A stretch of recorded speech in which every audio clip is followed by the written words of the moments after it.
Brother gave a toast at my wedding, claiming I was sent away as a kid for being a brat, then said it was just a prank, so his fiancée called off their engagement and now he's begging me to lie to save their relationship. I, 28F, got married to my husband, Victor, 28M, a few weeks ago. It was supposed to be one of the happiest days of my life, but instead, my brother, Chase, 24M, managed to turn it into a nightmare. Now, he is begging me to help him fix the mess he made because his fiancée, Adrian, 23F, is disgusted with him and has put their engagement on ice. He wants me to lie for him, to save him from the consequences of his own actions. I have refused, and somehow, I am the villain in his eyes. Chase is the type of guy who really loves being in the spotlight. He is always loud and over the top, constantly trying to steal the show on every occasion. Whether it is family get-togethers, holidays, or even just regular dinners, he somehow manages to turn everything into a performance centered around him. On the other side, his fiancée Adrian is his complete opposite. She is soft-spoken, caring, and really considerate. I have honestly never quite figured out what attracted her to him, but since she seems content, I have kept my thoughts to myself. When it came to my wedding, I should have known Chase would not be able to resist making it about him. Still, I hoped he would have enough respect to let me have my moment. After all, he was family, and I wanted to believe he could rise to the occasion. The ceremony was perfect. Everything I had dreamed of and more. I married the love of my life. It was amazing. During the toasts, Chase stood up to give a speech. I was nervous, but I tried to keep an open mind. He started off surprisingly well. He said some wonderful things about Victor and me, complimented the wedding, and even cracked a few harmless jokes. For a moment, I thought he would surprise me. Then of course he came back to his original form. He launched into this long, exaggerated story about our childhood. At first, it sounded okay. He talked about how I went to live with our grandparents when he was born, but then he started twisting the truth and adding lies. He made me sound like a selfish, cold-hearted person who abandoned the family and left him, poor little Chase, to deal with our parents all alone. He joked that my parents shipped me off because they could not handle me. He made it sound like I was a brat who caused so much trouble that they gave up on me and dumped me next door. None of that was true, but he told it in such a confident way that I saw people in the audience start to look uncomfortable, as if they might believe him. Chase did not stop there. He kept piling on, talking about how I supposedly ruined family holidays and made everything harder for everyone. He said I never came around to visit because I thought I was too good for our parents, completely ignoring the fact that I stayed away because they did not care about me. At one point, he said something like, "Well, what can you expect from someone who was spoiled by grandma and grandpa? She was living her princess life while the rest of us dealt with reality." I sat there in shock. I did not know how to process whatever he was saying. Everyone there was so weirded out by whatever he was saying. It was an attack. He went on and on, adding fake details, making me sound like the worst person imaginable. I could feel Victor tense up beside me, and Adrian looked absolutely horrified. I was on the verge of crying. Chase ended his speech with a smug grin, raising his glass like he had just said something amazing. I was barely holding it together. People around me looked uneasy, whispering to each other, and the whole mood of the reception changed. Victor tried to cheer me up and keep things on track, but it was clear the damage was done. The next day, I woke up to a text from Chase. He said it was all just a wedding prank and that I needed to lighten up. He tried to convince me by saying everyone would eventually laugh about it, and I should stop being so sensitive. I did not respond. I could not. Later that day, Adrian called me. She was furious with Chase and wanted to know if I had been in on the prank. She could not believe he would do something so cruel, especially to his own sister, on her wedding day. When I told her I had no idea he was going to do that, she broke down crying. She admitted she did not know if she could marry someone who thought humiliating others was funny. Since then, Chase has been blowing up my phone, begging me to help him fix things with Adrian. He wants me to lie to her and say I was in on the prank all along, that it was pre-planned, and I was okay with it. He thinks if I take some of the blame, Adrian will forgive him, and they can move forward. I refused. I told him this was his mess to clean up, and I was not going to lie to save him from the consequences of his actions. He called me selfish, accusing me of ruining his life because of my own bitterness toward him. He even dragged our parents into it, who predictably took his side. I am done being the one who has to keep the peace. Chase crossed every boundary imaginable and ruined one of the most important days of my life. Why should I stick my neck out for him now? As for Adrian, she has not returned his calls or texts. From what I have heard, their engagement is hanging by a thread, and I do not blame her. No one wants to marry someone who thinks cruelty is comedy. Part of me feels bad for Adrian.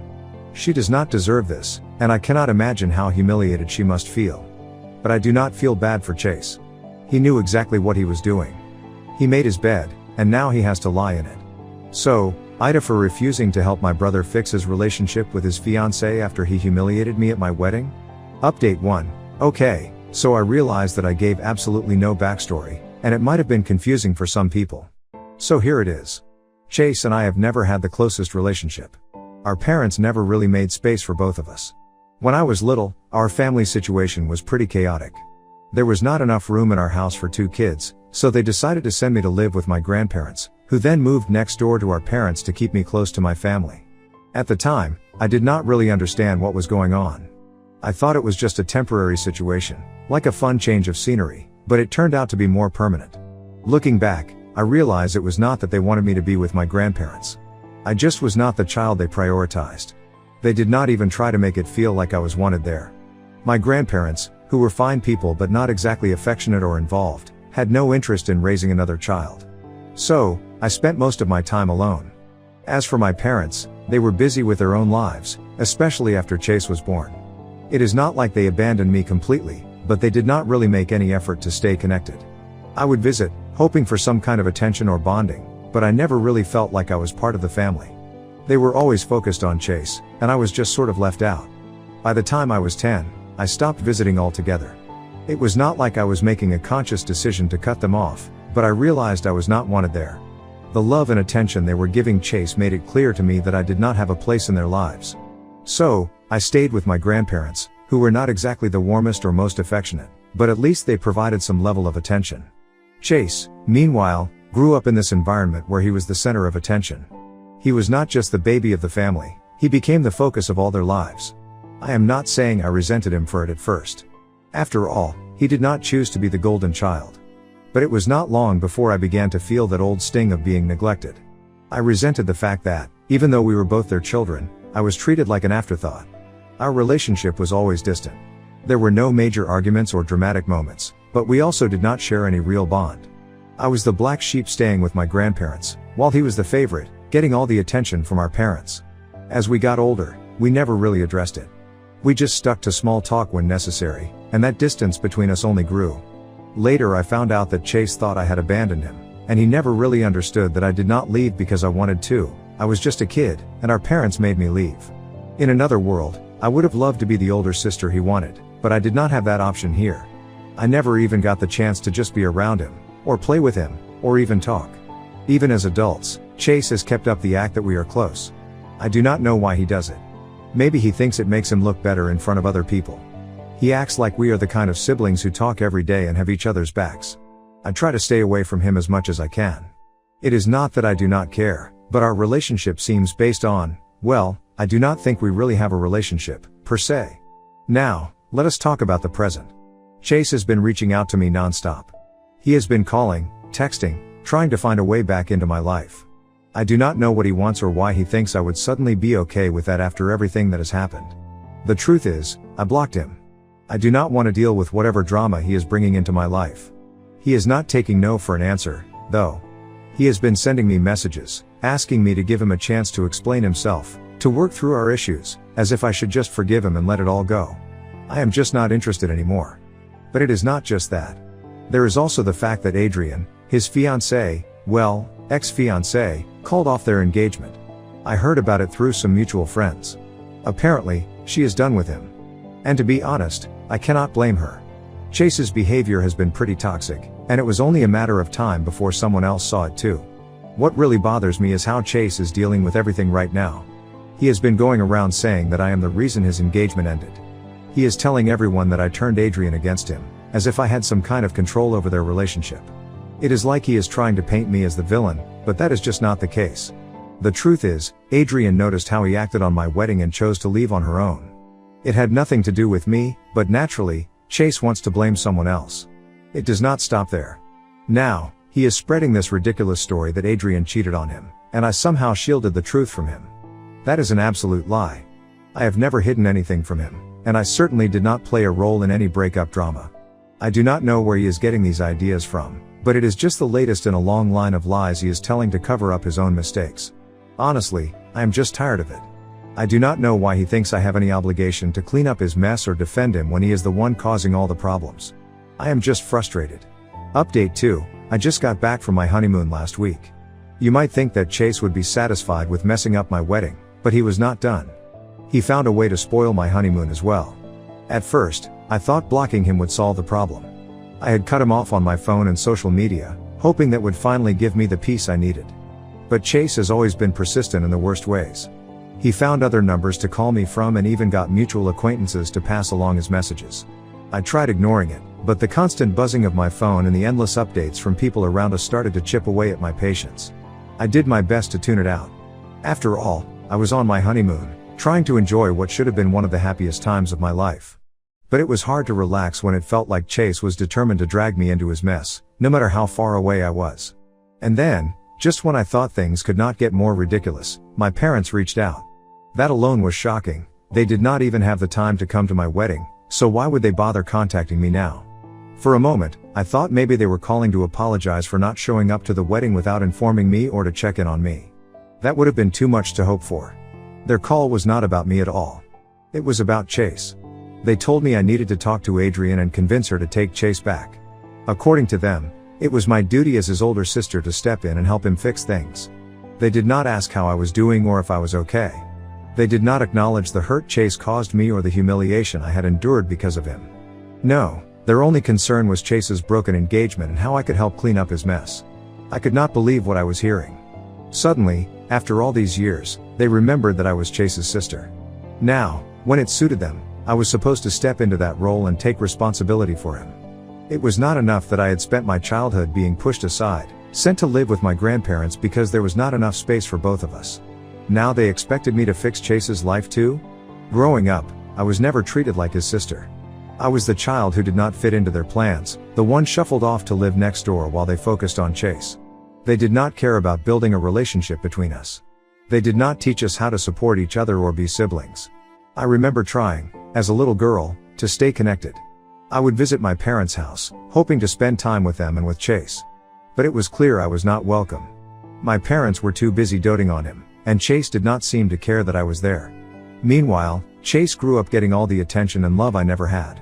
It was not his fault, but it hurt to see our parents care for him in ways they never cared for me. He resented me for not being around, and I resented him for being the one they chose to prioritize. Now, out of nowhere, my parents expect me to be the older sister they never let me be. They want me to step up and look after Chase, to fix his life for him. They said it was my duty to convince Adrian to take him back, as if I had any control over her decisions or any obligation to clean up his mess. It is almost laughable. Back then, I was not his sister. I was just the kid next door. I was not part of their family in any real sense. And now, suddenly, I am supposed to play the role of the responsible sibling? Now, I am supposed to take on this responsibility because it is convenient for them? I wanted to scream at them, to tell them how hypocritical and absurd their request was. But what is the point? They would not listen, just like they never listened before. To them, I am not a person with my own feelings and boundaries. I am just a tool they can use to fix whatever problem they do not want to deal with themselves. They kept saying it was my responsibility, and this is my job as the older sibling. Until one point, I let them speak, and I ignored them, but then I just could not. I lost it. I told them it is funny how they care about me being the older sibling now, but they did not care when we were kids. They did not bother helping us have a real sibling bond back then, and now they want me to fix his mess. That is not my problem. I reminded them they treated me like I did not matter and gave Chase all their attention. If they want to deal with his mistakes, that is on them. I am not getting involved. They made their choices, and now they have to deal with the results. I am done letting them treat me like I do not count. I have spent so much of my life being pushed aside and ignored. I finally built something for myself, something separate from the chaos of my family, and they want to drag me back into it. I am done. I am done cleaning up after Chase. I am done being the forgotten child who only matters when someone else needs something. Chase and my parents can sort out their own problems. I am not getting involved. They had their chance to treat me like family, and they threw it away. I am not going to sacrifice my peace for people who have never cared about mine. Update 3. 2 days ago, Adrian texted me out of the blue. I was not expecting to hear from her, especially after all the chaos Chase had caused. She started by saying Chase had been texting her nonstop, promising that he was going to change. He kept apologizing, saying he regretted everything and that he wanted to make things right between them. Adrian said she still loves him, but after everything that happened, she was not sure what to do. She seemed really conflicted, and I could see that this situation was bothering her a lot. She asked me for advice, which immediately made me uncomfortable. I did not know what to say. It is not that I do not sympathize with her, I do. But I have been dragged into this mess far too much already. My parents will not stop attacking me over Chase's broken engagement, and I have been trying so hard to keep my boundaries firm. I told Adrian as gently as I could that I did not think I was the right person to give her advice on this. I explained that I am already dealing with enough drama, and I do not want to get involved any further. She seemed to understand, but she was a little disappointed. The next day, Adrian texted me again. She told me she had met with Chase that morning, and they had a long talk about everything that happened. She said he admitted he had messed up, talked about his regrets, and promised to work on himself. He even admitted to some of his toxic behavior and said he was serious about changing. Adrian said she was not sure if she believed him yet, but she is willing to give him a chance to prove he is serious. She told me she is taking it slow. She is not jumping back into the relationship right away, but she wants to see if he is serious about making real changes. If he does, she said she might consider getting back together with him. But if it turns out to be all talk and no action, she is prepared to walk away for good. I do not know how I feel about all this. On one hand, it is her life and her decision, and I respect that. But on the other hand, I cannot shake the feeling that Chase is just telling her what she wants to hear. I did not say any of this to her because I did not want to seem like I was trying to sway her decision. She is already conflicted enough without me adding my opinions to the mix. This morning, Chase reached out to me. He said he really wants to meet with me to talk about everything that has happened. He acknowledged that he has caused a lot of problems and said he understands if I do not want to see him. But he promised that if I agreed to meet him, it would be on my terms. He said if at any point I feel like he is pressuring me or making me uncomfortable, I can walk away, and he will leave me alone for good. At first, I did not know what to do. Part of me wanted to ignore him completely. After everything he has done, I do not feel like I owe him anything. But another part of me thought maybe it would help to hear him out, just to get some closure. I have been so tired of all this drama, and maybe meeting him could finally help me move on and end it all. I decided to agree to his conditions and meet him. Honestly, I am not expecting much from this conversation. Chase is the type who talks a lot but does not follow through. Still, I am curious to hear what he has to say. Maybe he will surprise me, but I am not getting my hopes up. I am just tired. Tired of being in the middle of all this, tired of my parents trying to guilt me into fixing things, and tired of Chase's inability to take responsibility. I am hoping this meeting will bring some kind of resolution, but honestly, I am not expecting anything. At the end of the day, I just want to focus on my own life and my own happiness. Whatever happens with Chase and Adrian, that is for them to figure out. I will meet with him, listen to what he has to say, and then decide where to go from there. But one thing is for sure, I am done letting his drama take over my life. Update 4, I met Chase last week. I did not know what would happen and did not really believe it would make a difference, but I thought it might help me find some closure. I was tired of all the drama, and the feeling that I was somehow at the center of his problems. When we met, he started by apologizing for the wedding. He acknowledged that what he did was wrong and hurtful. For a moment, I thought he was about to shift the blame onto someone else or ask me to step in and talk to Adrian on his behalf. But he did not. Instead, he told me that he and Adrian had already talked and that he was determined to work on himself. He said he wanted to become worthy of her and prove that he could change. Hearing that gave me a sense of relief. I was so glad I was not going to be dragged into their relationship again. It felt like he was finally taking responsibility for his actions without trying to pull me into the mess.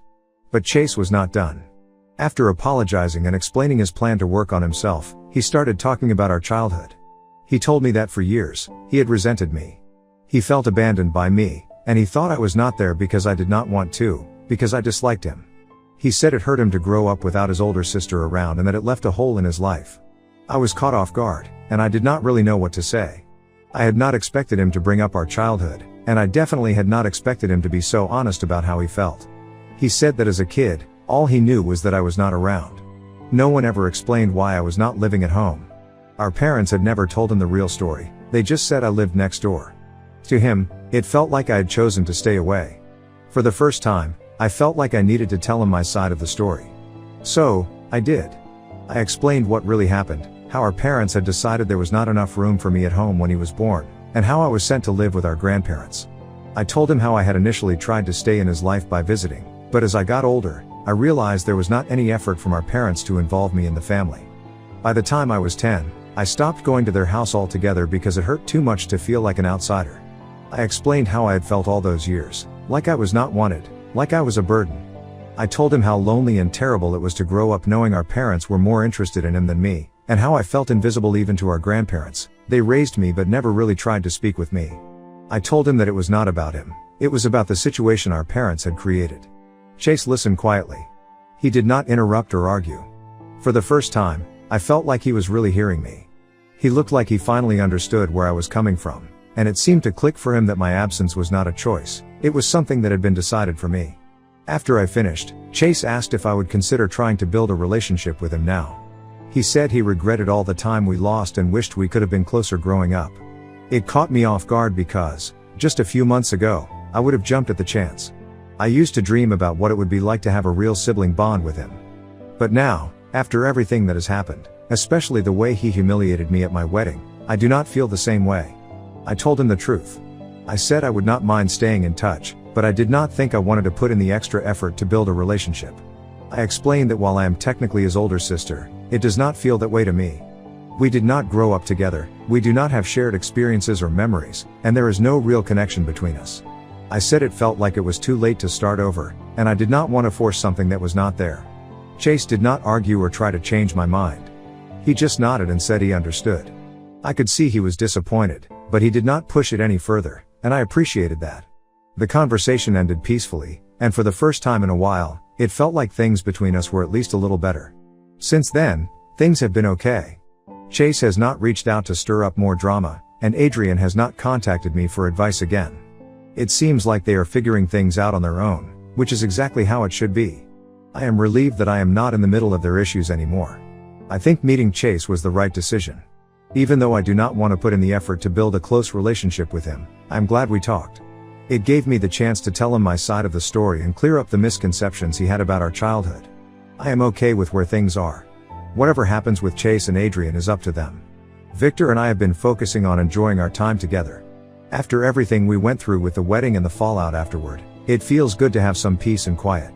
I am not as worried about the drama with Chase or my parents anymore, and I am starting to feel like I can finally move on.